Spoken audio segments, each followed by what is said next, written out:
Halo teman-teman, ketemu lagi dengan aku. Hari ini kita akan membahas materi denah. Materi ini merupakan materi Bahasa Indonesia SD kelas 4. Oke, kita langsung mulai aja ya teman-teman. Oke, kenalan dulu yuk. Namaku Halimah, statusku mahasiswi.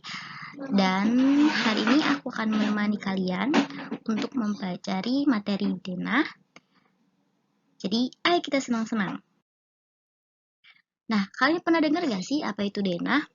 Mungkin kalian pernah dapat surat undangan atau ngeliat surat undangan orang tua kalian. Pasti di belakangnya ada kotak yang ada gambar-gambarnya. Nah, itu disebut denah. Nah, itu namanya denah tuh yang suka ada di belakang undangan. Jadi, denah itu adalah gambar yang merupakan letak kota, jalan, dan lain sebagainya. Denah juga dapat menggambarkan letak ruangan dalam rumah, sekolah, atau gedung. Menggambarkan suatu tempat dapat disampaikan secara lisan maupun tulisan melalui sebuah denah. Jadi intinya denah itu fungsinya itu untuk menggambarkan letak atau tata letak dari sebuah kawasan atau tempat. Nah, biasanya denah itu digunakan untuk menemukan tempat tertentu. Jadi, kita mencari tempat dengan lebih mudah dengan melihat denah, teman-teman. Ya. Nah, ini beberapa fungsi denah. Yang pertama itu untuk menunjukkan tempat. Dengan denah, kamu bisa menemukan sebuah tempat dengan lebih mudah. Jadi, misalnya kamu lagi jalan-jalan di kebun binatang. Terus kamu pengen tahu tuh, kira-kira kandangnya gajah tuh ada di sebelah mana ya? Kamu bisa cari denah yang ada di kebun binatang itu. Jadi, kamu lebih mudah menemukan tempat dan arahnya. Terus yang kedua, menjelaskan isi ruang dan tempat. Denah juga menunjukkan tempat dan ruangan dalam kawasan atau rumah tertentu. Nah, denah itu bisa menggambarkan kira-kira misalnya dalam kawasan kebun binatang ini ada tempat apa aja sih di dalamnya. Nah, itu bisa digambarkan di denah. Lalu yang ketiga, fungsi denah adalah menunjukkan arah. Kalau kamu tersesat nih, coba cari deh denah lokasi yang ada di sekeliling kamu. Kamu akan mudah menemukan tujuan dan arah kemana kamu harus pergi dengan denah. Kalau zaman sekarang mungkin kalian tahu namanya maps ya. Jadi sama-sama menunjukkan arah atau lokasi tertentu. Ini ada beberapa contoh denah. Kalian udah pernah lihat denah belum? Yang ada di belakang undangan tuh. Nah, itu namanya denah lokasi kalau yang ada dalam di belakang undangan. Biasanya nanti lokasi yang dimaksud itu akan dibedakan warnanya atau mungkin diberi petunjuk lokasinya di sini gitu. Misalnya ini adalah denah lokasi gimana denah ke lokasi Geraha Purwosari Regensi. Nah, ini denahnya disebut denah lokasi. Lalu ada juga denah rumah. Nah, denah rumah itu fungsinya untuk menunjukkan bagian-bagian dalam rumahnya. Misalnya kamar mandinya ada di sebelah mana, terus ruang tamunya ada di sebelah mana. Sama kayak denah lokasi, denah kebun binatang misalnya. Juga menunjukkan tempat-tempat atau kandang-kandang tertentu dalam kebun binatang. Jadi udah pernah lihat denah kan kalian? Oke, lanjut ya.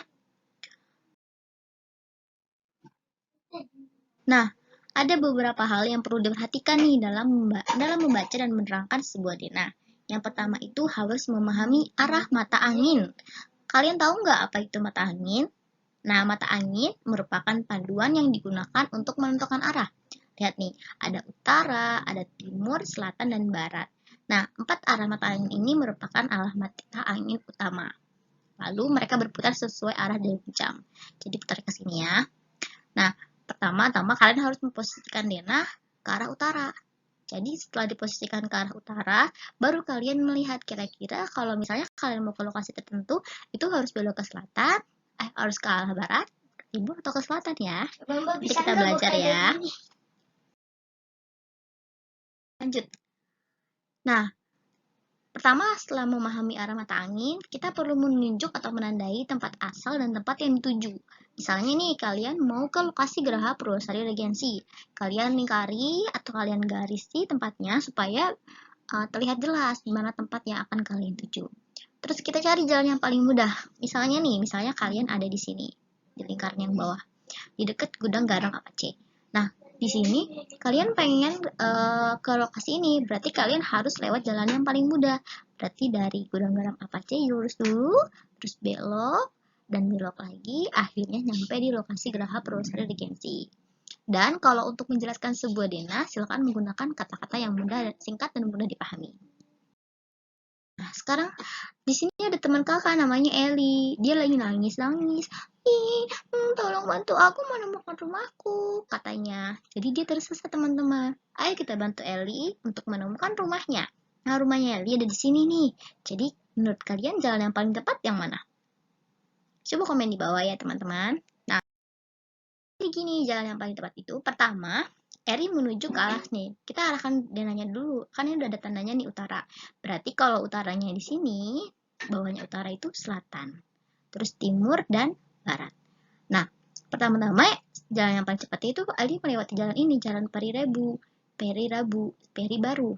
Jadi, pertama, Eli menuju ke arah selatan nih. Ke arah selatan, melewati jalan Peri Baru.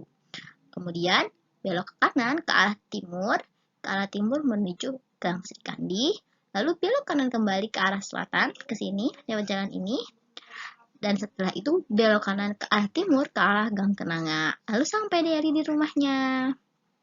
Nah, selain itu juga kadang-kadang dalam teks bahasa Indonesia itu ada pertanyaan seperti ini, teman-teman. Misalnya, kantor kelurahan ini berada di sebelah mananya pabrik gula. Nah, untuk melihat di mana posisi kantor kelurahan, kita lihat posisinya sebagai, bayangkan kalian itu adalah kantor kelurahan. Nah, ketika kalian, jangan, kalau misalnya pertanyaannya begini, berarti kalian membayangkan kalian itu ada di pabrik gula. Karena pertanyaannya kan patokannya di pabrik gula ya. Kantor kelurahan berada di sebelah titik-titik pabrik gula. Oke, di sini pabrik gula. Berarti kantor kelurahan itu adanya di sebelah utara, selatan, timur, atau barat? Ya, ada di sebelah barat ya, teman-teman. Jadi dari pabrik gula, kantor kelurahan itu berada di sebelah barat. Nah, yang menjadi patokannya itu adalah pabrik gulanya, bukan kantor kelurahannya. Sebaliknya, kalau pertanyaannya, pabrik gula berada di sebelah titik-titik kantor kelurahan. Nah, yang menjadi patokan maka adalah kantor kelurahan. Berarti kalau begitu, pabrik gulanya ada di sebelah mana kantor kelurahan, teman-teman? Ya, ada di sebelah timur. Ada di sebelah timur kantor kelurahan. Oke, kita lanjut ya. Nah, ini terima kasih sekali katanya sudah membantu temanku Eli. Sekarang aku akan memberikan kesempatan emas kepadamu untuk bertanya. Jadi teman-teman yang mau bertanya, silahkan komentar di bawah ya. Nah, ayo kita latihan. Ini ada beberapa latihan. Pertama, pertanyaannya adalah, denah adalah apa? Yuk teman-teman, silahkan dijawab ya. Ya, jawabannya adalah A, petunjuk. Salah. Jawabannya adalah B, petunjuk arah suatu tempat yang akan dituju. Gambar yang menunjukkan letak kota, jalan, dan suatu tempat lain. Jawabannya adalah D. Latihan, silahkan kalian pelajari dan kalian